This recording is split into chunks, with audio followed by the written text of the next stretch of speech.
তো জয় হিন্দ বন্ধুরা, আশা করি তোমরা সবাই ভালো আছো। তো আজকে যেটা নিয়ে আলোচনা করব সেটা হলো তোমাদের ডাব্লিউবিপি, যেটা কনস্টেবলের এক্সাম হয়েছে, সেটার মাঠ, যেটা পিএমটি পিএটি মাঠ কখন হবে, মাঠ কখন। আর এই যে তোমাদের একটা রিভাইজড অ্যান্সার কি বেরোলো 27 তারিখে, এই 27 আজকের ডেটে 27/12/25 একটা বেরোলো। তো সেটার পর যে কত কাট অফ কত হবে, তো এই দুটো টপিক নিয়ে আজকে আলোচনা করব। তো তোমরা দেখো দেখো তোমাদের যেটা রিভাইসড অ্যান্সার কিতে বেরিয়েছে সেটাতে 17 নম্বর কোয়েশ্চেন একটা ছিল, 17 নম্বর। তো 17 নম্বরের একটা রিজনিং ছিল, 17 নম্বরে একটা রিজনিং ছিল। তো সেটাতে যারা অ্যাটেম্প করেছো না করেছো সবাই 1 মার্কস করে পাবে।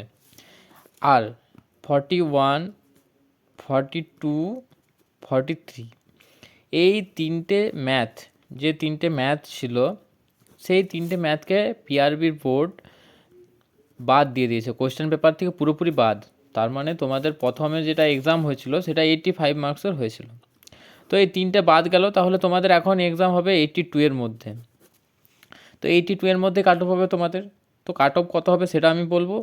তো প্রথমে বলে নিই, এই যে মাঠ, তোমাদের এই মাঠের কোনো পরিবর্তন হচ্ছে না।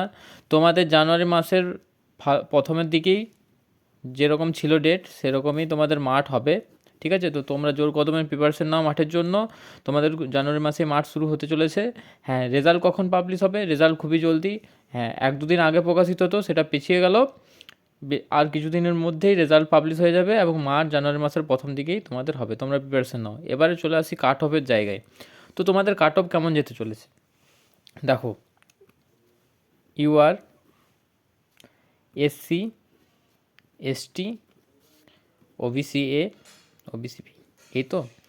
তো আনরিজার্ভ ক্যাটাগরির জন্য যেটা যাবে সবাই 1 মার্কস পাবে, 45, SC 35, ST 30, OBC A OBC B প্রায় সেম ভ্যাকেন্সি, এবং এবারে ক্যাটাগরির অনেক হেরবেদল হয়েছে, তার জন্য মার্কসের খুব একটা ডিফারেন্স হবে না। দুটোই তোমরা 39 ধরে এগিয়ে চলো।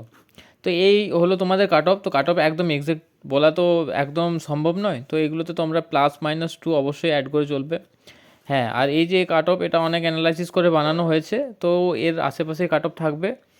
রেজাল্ট বেরোনোর পর তোমরা মিলিয়ে নিও।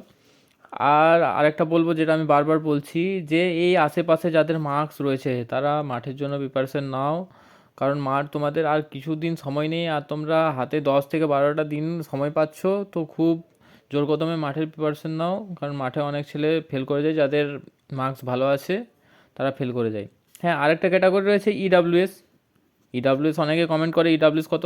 তো ইডাব্লিউএসও খুব কম কাট অফ যাবে, ওই অ্যাপ্রক্স 26-এর মতো যাবে, +-2 ধরে নিও। এরকম ইডাব্লিউএস যাবে। ইডাব্লিউএসের অনেক ভ্যাকেন্সি রয়েছে, তো ইডাব্লিউএস একটু কমই কাট অফ যাবে, এরকম যাবে। এই হলো আমার কাট অফ, ঠিক আছে, তোমরা মিলিয়ে নিও। হ্যাঁ, আর মাঠ তো বলে দিলাম। আর কেপি কনস্টেবলের কাট অফ ভিডিও আমি বানাচ্ছি একটা জলদি, তোমরা অনেকে বলছো। আর ভালো লাগলে অবশ্যই সাবস্ক্রাইব করো, সাবস্ক্রাইব কম আছে, একটু সাপোর্ট করো তোমরা। জয় হিন্দ।